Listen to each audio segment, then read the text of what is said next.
Most people think that propaganda films were just something produced by Nazi Germany or perhaps still made by communist regimes in North Korea or China, but the truth is Hollywood is the world's biggest producer of such material. For example, during World War II, our government commissioned a series of documentary films called Why We Fight, which were designed to encourage Americans to support the war, and animated segments of those films were produced by Walt Disney Studios, of all places, and Disney actually produced various cartoons throughout World War II, featuring Donald Duck for the same purpose.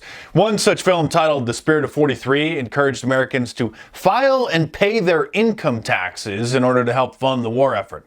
"Taxes to defeat the Axis" was the film's tagline, which was commissioned by the U.S. Treasury Secretary at the time. And the title, The Spirit of 43, was a playoff of the old patriotic sentiment from the American Revolutionary War, which was captured by the slogan, "The Spirit of 76." Another Disney war propaganda film from the era was Der Führer's Face, originally titled Donald Duck in Naziland, which encouraged Americans to buy war bonds to fund World War II.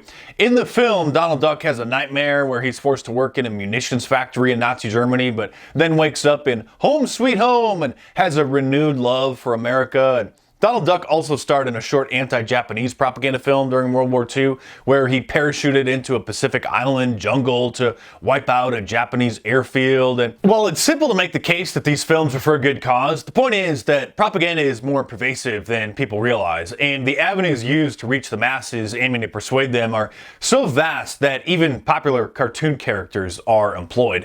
Most people think that war propaganda films disguised as innocent entertainment is just something from the World War II era, but the practice continued, and so did the sophistication. During the height of the Cold War in the 1980s, the film Red Dawn, starring Patrick Swayze and Charlie Sheen, depicted the Soviet Union invading the United States only to be confronted by a group of high school kids to form a militia called the Wolverines, named after their high school's mascot, to help fight off the communists and save their town. It was remade in 2012 with North Korea being the invaders this time, who just so happened to be in the crosshairs of the Department of Defense, which considered them part of the axis of evil. Hollywood didn't just think this would be a neat plotline. The film, and many others, was actually produced with the help of the Department of Defense. An open secret in Hollywood, but something rarely ever mentioned because it would spoil the fun, is that the US government works hand in hand with writers and directors to craft blockbuster propaganda films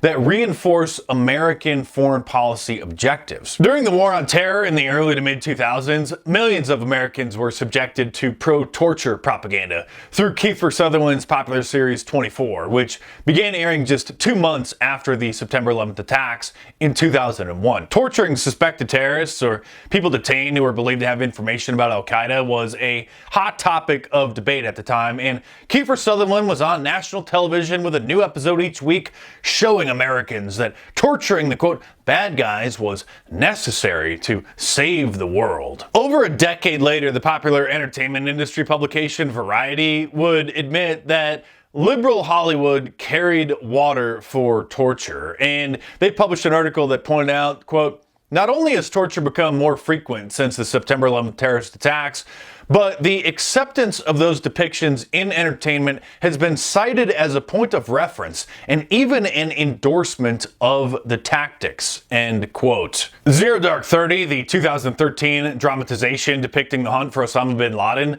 falsely depicted torture as the reason information was obtained that led to the location of his compound after years of the terrorist leader eluding U.S. forces.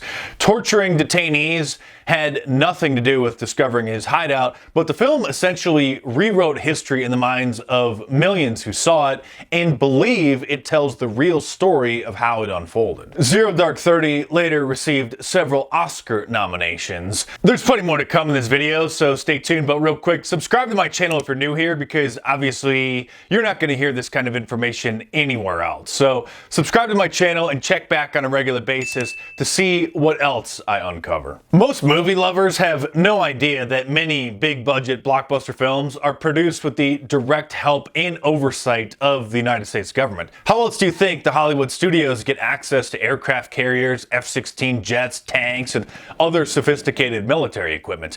They just can't rent those kinds of things from a prop house. They get them from the government. The stars will never talk about this when doing the talk show circuit promoting their films. It's kind of a trade secret, really, but in the industry, it's widely known that various departments of the government have what are called entertainment liaison offices, which work with producers and screenwriters to get them the equipment that they want.